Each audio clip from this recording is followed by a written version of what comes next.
Greetings, friends. Welcome back to the broadcast. I'm Shawn. Website can be found at scriptureandprophecy.com. That's where you go to find the archives. That's where you go to support this mission of truth. And just a reminder, this podcast is 100% listener supported. So if you're being blessed through this, please consider supporting the mission.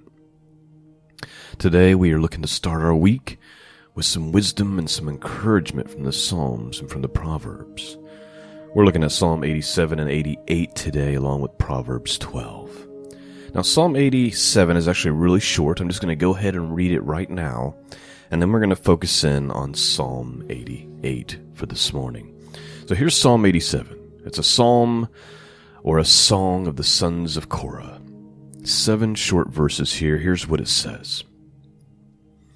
His foundation is in the holy mountains. The Lord loveth the gates of Zion more than all the dwellings of Jacob. Glorious things are spoken of thee, O city of God, Selah. I will make mention of Rahab and Babylon to them that know me. Behold, Philistia and Tyre and Ethiopia, this man was born there. And of Zion it shall be said, this and that man was born in her. And the highest himself shall establish her. The Lord shall count when he writeth up all the people, that this man was born there, Selah. As well as the singers and players on instruments shall be there. All my springs are in thee. So that's Psalm 87. Now Psalm 88 is what you would call a ominous psalm. It's a petition of the writer to be saved from death.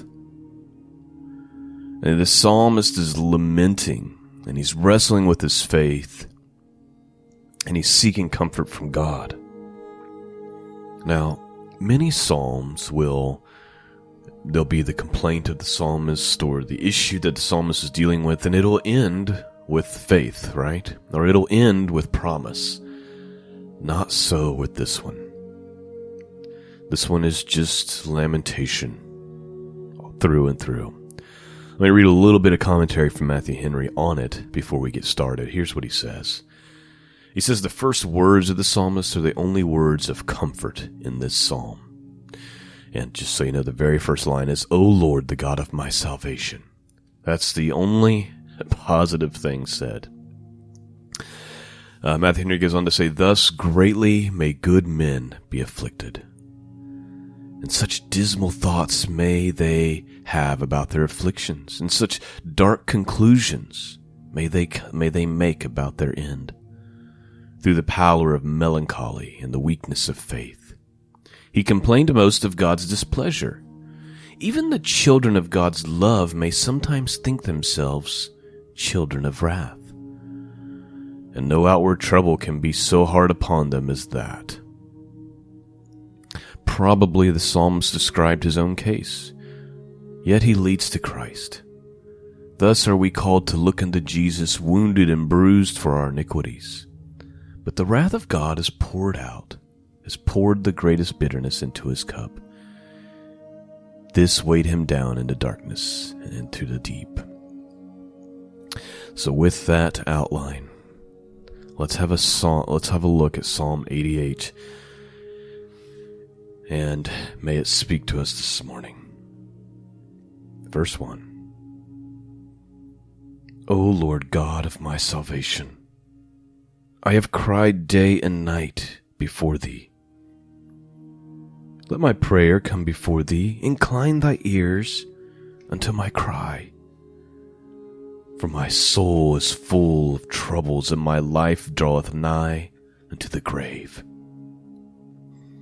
I am counted with them that go down into the pit. I am as a man that hath no strength.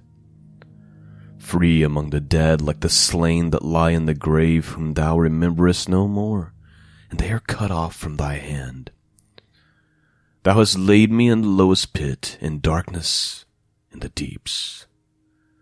Thy wrath lieth hard upon me, and thou hast afflicted me with all thy waves. Selah. Thou hast put away my acquaintances from me. Thou hast made me an abomination unto them. I am shut up and cannot come forth. My eye mourneth by reason of affliction. Lord, I have called daily upon thee. I have stretched out my hands unto thee. Wilt thou show wonders to the dead? Shall the dead arise and praise thee? Shall thy loving kindness be declared in the grave, or thy faithfulness in destruction? Now please note, I think this is something we can all relate to.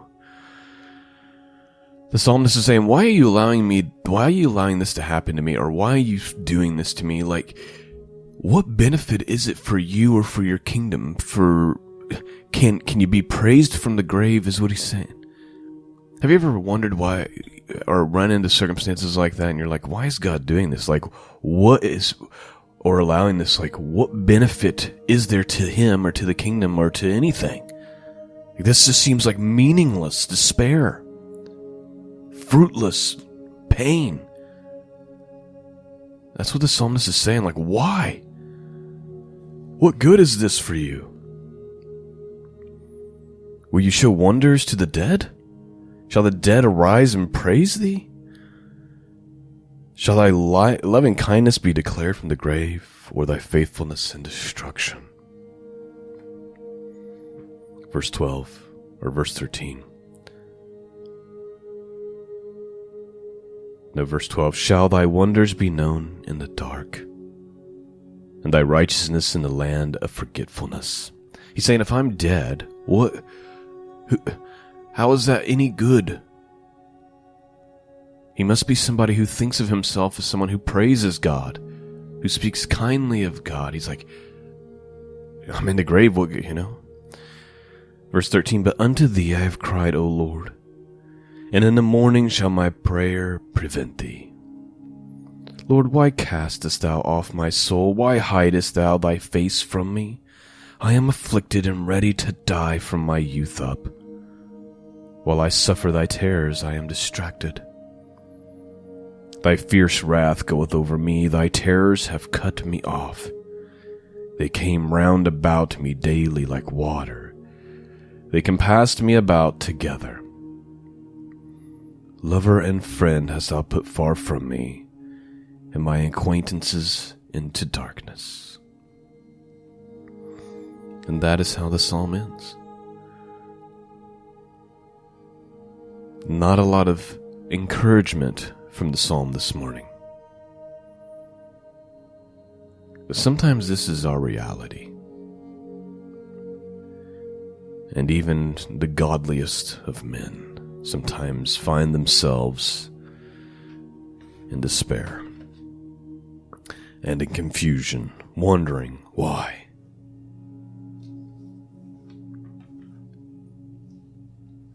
Let's move on, and let's see if we can find some wisdom to start our week this morning from the Proverbs chapter 12.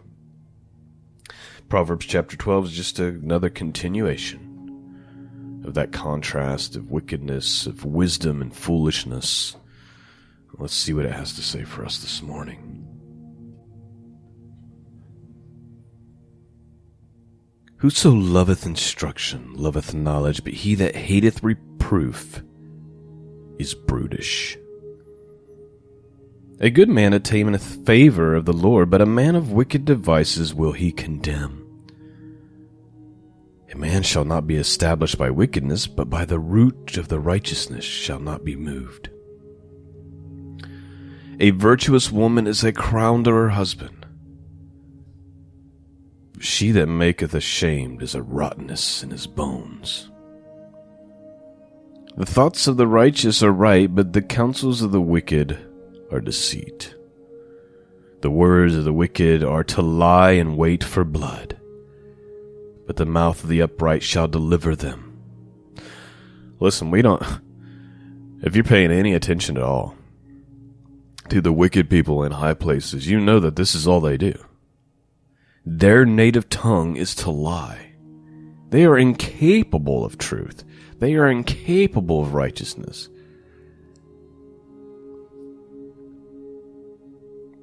but the mouth of the upright shall deliver him.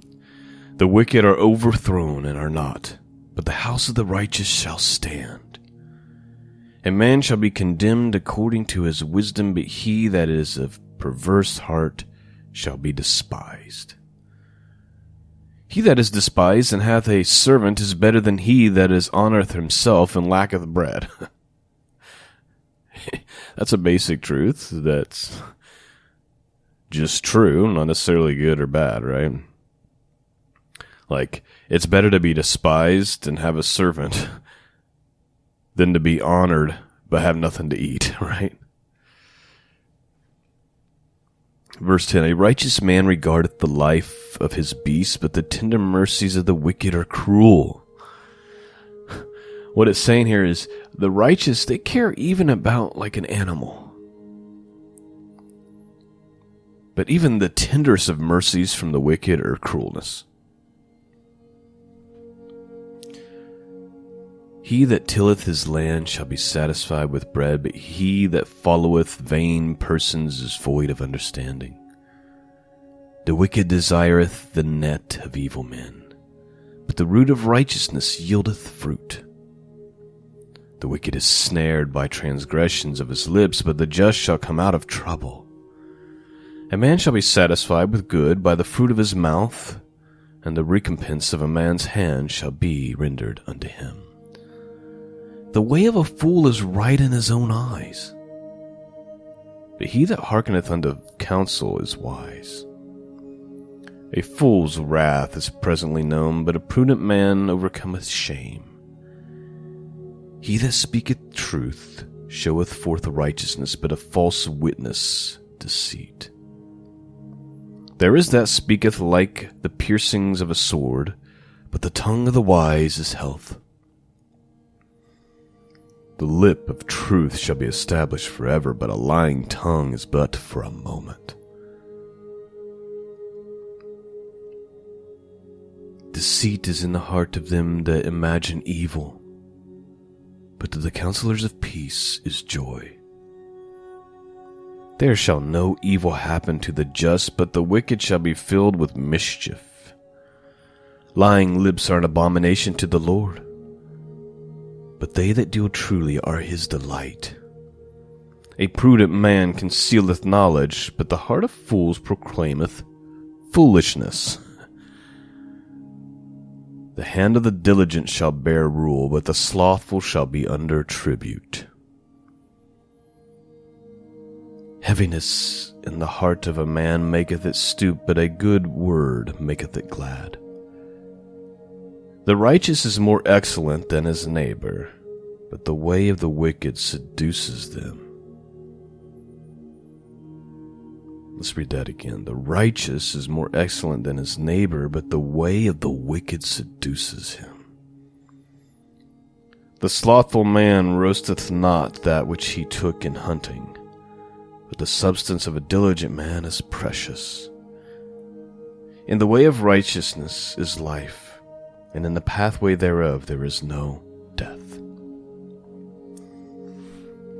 One thing, that's the end of our Proverbs. One thing the Proverbs talks about a lot, we mentioned that it talks about don't run your mouth. Like, there, you won't find, it seems like every proverb I read, there's at least one verse that talks about how you should keep your mouth shut.